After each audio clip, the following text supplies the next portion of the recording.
প্রিয় দর্শক, পিপি এডুকেশন চ্যানেলে আপনাকে স্বাগত। আজকের ভিডিওতে প্রথমেই জানাবো দ্রৌপদীর পুত্রদের কিভাবে মৃত্যু হয়েছিল এবং তারপরে জানাবো কোন অভিশাপে দ্রৌপদীর পুত্রদের মৃত্যু ঘটেছিল। ভিডিওটি শুরু করার পূর্বে আমার একটাই অনুরোধ, আমার এই ক্ষুদ্র প্রয়াসকে মূল্য দিতে চ্যানেলটিকে সাবস্ক্রাইব করবেন, লাইক দেবেন। প্রিয় দর্শক, প্রথমে বলি দ্রৌপদীর পঞ্চস্বামীর থেকে 5টি পুত্র লাভ করেছিলেন। দ্রৌপদী যুধিষ্ঠিরের থেকে প্রতিবিন্দ, ভীমের পুত্র ছিল সুতোষম, অর্জুনের পুত্র ছিল শ্রুতকর্মা, নকুলের পুত্র ছিল শতানিক আর সহদেবের পুত্র ছিল সুতোষসেন। দ্রৌপদী এই 5 স্বামী থেকে 5 পুত্র লাভ করেছিলেন, কিন্তু দ্রৌপদীর এই 5 পুত্র মানুষ করেছিলেন সুভদ্রা, কারণ দ্রৌপদীকে 12 বছরের জন্য তার পঞ্চস্বামীর সঙ্গে বনবাসে যেতে হয়েছিল। তবে দ্রৌপদী খুব সুখেই ছিলেন তার 5 পুত্রকে নিয়ে, কিন্তু কুরুক্ষেত্রের যুদ্ধের শেষ দিকে দুর্যোধন যখন প্রায় মৃত্যুশয্যায়, তখন অশ্বত্থামা যায় দুর্যোধনের কাছে এবং তার কি কষ্ট হচ্ছে সেটা জানতে চায়। তখন দুর্যোধন অশ্বত্থামার হাতটি ধরে তাকে অনুনয় করেন যে, হে বন্ধু, আমার মৃত্যু হবে না যদি আমি পঞ্চ পাণ্ডবের মস্তক ছেদন না দেখতে পাই। তখন অশ্বত্থামা দুর্যোধনের মস্তকে হাত দিয়ে প্রতিজ্ঞা করেন যে পঞ্চ পাণ্ডবের 5টি মুন্ডু সে পঞ্চ পাণ্ডবের ধর থেকে আলাদা করে এনে তাকে দেখাবে। এই বলে অশ্বত্থামা অভিযান চালায়। তারপরে সেই রাত্রে অশ্বত্থামা পঞ্চ পাণ্ডবের শিরচ্ছেদ করব বলে যখন যায়, ওদিকে অন্তর্যামী শ্রীকৃষ্ণ সব কিছুই বুঝতে পারেন।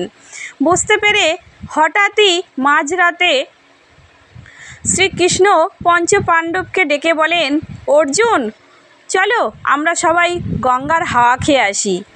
কিন্তু হঠাৎ শ্রীকৃষ্ণের এইরকম ইচ্ছার কারণ কি ভীমের সন্দেহ হয়।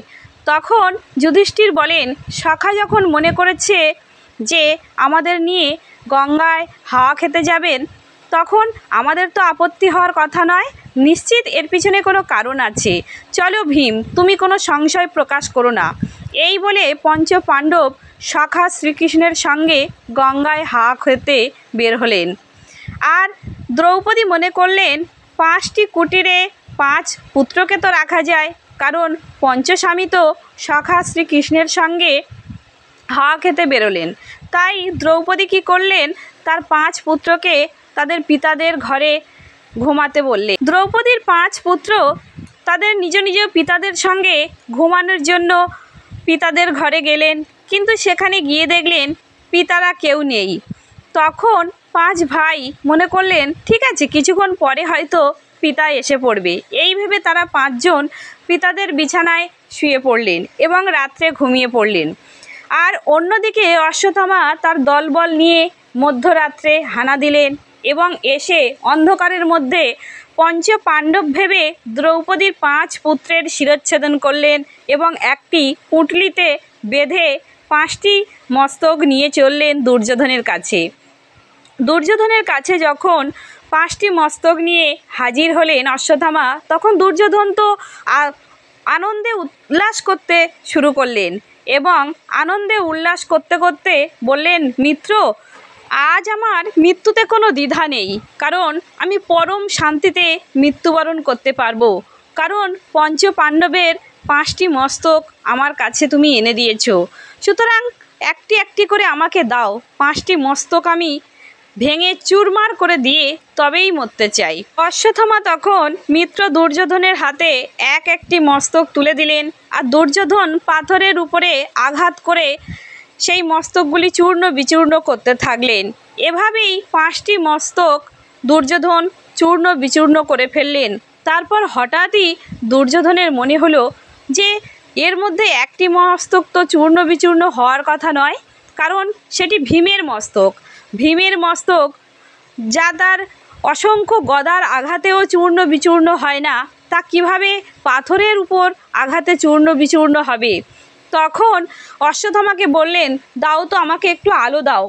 যখন অশ্বত্থামা তার কাছে একটি মশাল আগিয়ে দিলেন, তখন সেই মশালের আলোতে দুর্যোধন দেখলেন সেই মস্তকগুলি কোনোটিই পঞ্চ পাণ্ডবের মস্তক নয়।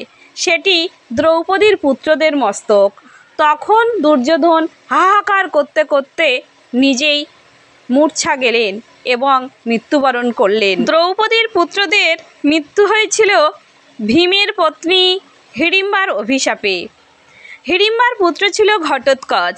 একদিন ইন্দ্রপ্রস্থে পঞ্চ পাণ্ডবের সঙ্গে ঘটোৎকচ দেখা করতে আসেন। সেখানে উপস্থিত ছিল মাতা কুন্তী, দ্রৌপদী ও পঞ্চ পাণ্ডব।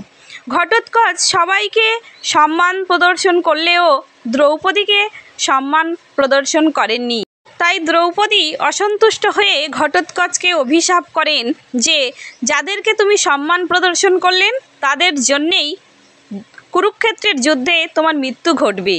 ঘটোৎকচ যখন এই কথা তার মাতা হিড়িম্বার কাছে গিয়ে জানায়, তখন মাতা হিড়িম্বা দ্রৌপদীকে অভিশাপ করেন যে তুমি যেমন আমার পুত্রকে অভিশাপ করেছো এবং আমাকে সন্তানহারা করতে চাইছো, তেমনি আমি তোমাকে অভিশাপ দিচ্ছি, কুরুক্ষেত্রের যুদ্ধে তোমার পুত্ররাও সবাই জীবন দেবে।